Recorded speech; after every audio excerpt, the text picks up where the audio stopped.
Hi friends, good morning. Please look at the next problem in time and work. Friends, problem is given in the description box.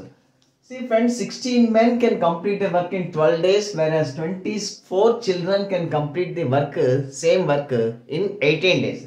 It means the work done by 16 men in 12 days is equal to the work done by 24 children in 18 days. So 12 ones, 12 twos, 2 ones, 2 eights. It implies 8 men. 8 men is equal to 18 children. It implies 4 men. 4 men is equal to 9 children. 9 children. This is the relation between man and child. Friends, now let us see the total work. What could be the total work? Total work, see,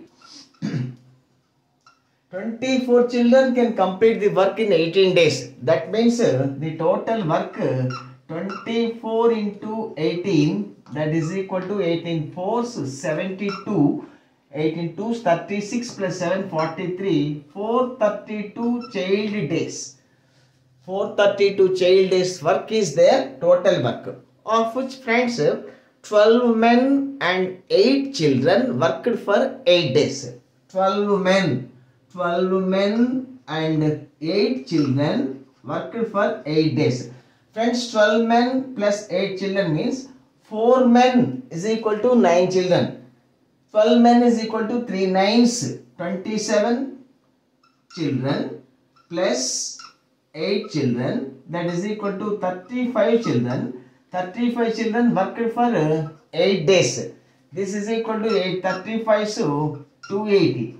280 child days work has been completed, and now the remaining work is 2, 5, 152 child days work is remaining. Friends, now what happened? 3 more children joined. So already 35 children are there. 3 more children are joined. So total 38 children. 38 children have to complete 152 child days work. So the number of days it takes is 152 by 38. 152 by 38. 152 by 38. 38 fours. So it takes 4 days, friends. It takes 4 days. Thank you.